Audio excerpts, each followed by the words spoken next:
Eddie George was fearless. A Philadelphia native, George grew up in Abington and cites his father, who was a football fanatic that loved running backs, for introducing him to the game. Often hearing glowing stories about Jim Brown and Walter Payton, Eddie aspired for his father to one day talk about him in the same light. An Eagles and Penn State fan, George wanted nothing more than to be a Nittany Lion. While he didn't lack ambition on the football field, he did struggle listening to authority figures and staying focused in the classroom. Seeing the path their son was going down, Eddie's mom decided he needed a change of scenery. And after his sophomore year at Abington Senior High, decided to have him transfer to Fork Military Union Academy in Virginia, who just so happened to also have an excellent track record of producing NFL talent. Nonchalant at first, Eddie took a while to adjust, but after absorbing the culture shock, he eventually grew to appreciate the regimen and discipline, which whipped him into shape. While at Fork, he started at linebacker and running back. The on-field production was there, but he still hadn't gotten his grades up, and wasn't receiving attention from D1 schools well into his senior year. So he made the prudent decision to stay an additional year at Fork as a postgraduate.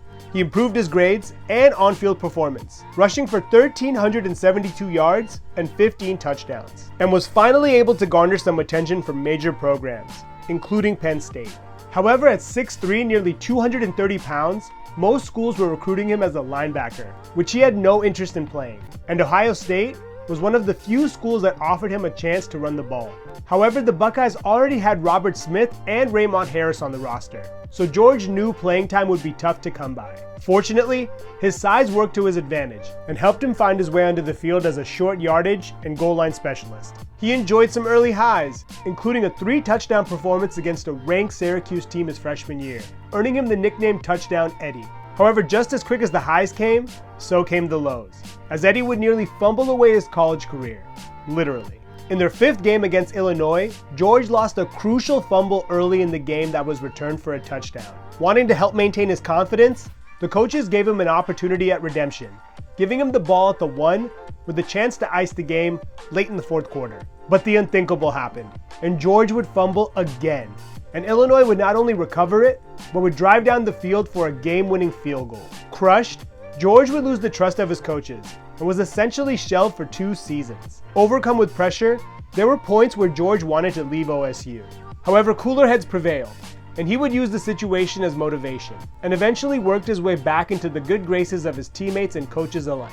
Finally afforded another opportunity his junior year, George knew he had no margin for error. Tentative at first, he eventually let go and played free, and ended up rushing for nearly 1,400 yards and scoring 12 touchdowns his junior year. With his confidence restored, George would take his game to the next level the following season, rushing for 1,927 yards and 24 touchdowns, and also catching 47 passes for 417 yards and another score.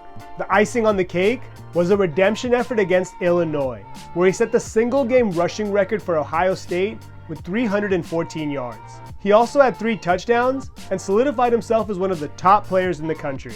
George's performance his senior year would earn him the Heisman Trophy, and he would become a consensus first-round pick. Despite the dominance, George would still be the 3rd running back off the board in 1996, behind Lawrence Phillips and Tim Biakabatuka, further fueling his fire. He ended up being taken 14th overall by the Houston Oilers and would waste no time building his legacy, rushing for 143 yards and 1 touchdown in his 2nd game. He quickly became the focal point of the offense and went on to rush for 1,368 yards, and also had 8 touchdowns, helping him capture the Offensive Rookie of the Year award. The following season would mark his first of 4 consecutive Pro Bowl campaigns, with the most impactful season coming in 1999.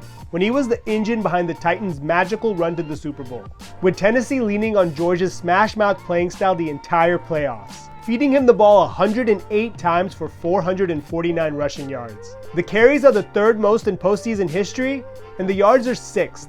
His impact during that stretch is best highlighted by looking at his second-half performance in the Super Bowl, when the Titans found themselves down 16-0 in the 3rd quarter, and realized they needed to establish the run. George went to work and scored 2 touchdowns in an 8-minute span, sparking what almost became one of the greatest rallies ever.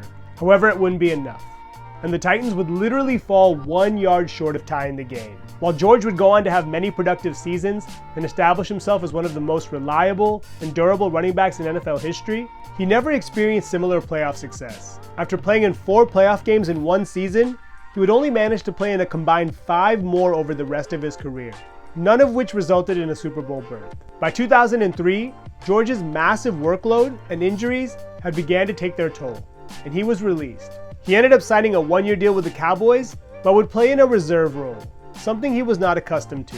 He would then sit out the 2005 season before ultimately retiring in 2006. In Iron Man, George started 130 consecutive games, second only to Walter Payton, and in 5 of his 8 seasons as a Titan, he carried the ball over 330 times and rushed for 1,000 yards in all but 1 season. He also still holds the record for the most consecutive seasons with 300 plus carries, with 8, and is the only other player besides Jim Brown to rush for 10,000 yards without missing a start. A 2-time semifinalist for the Hall of Fame, George holds most of the Titans' regular and postseason rushing records. No stranger to adversity, George always used tough times to build him up, and never backed down from anything or anyone, even if it was Ray Lewis. I want to thank you for watching, and I would love to hear about your favorite memories of Eddie George.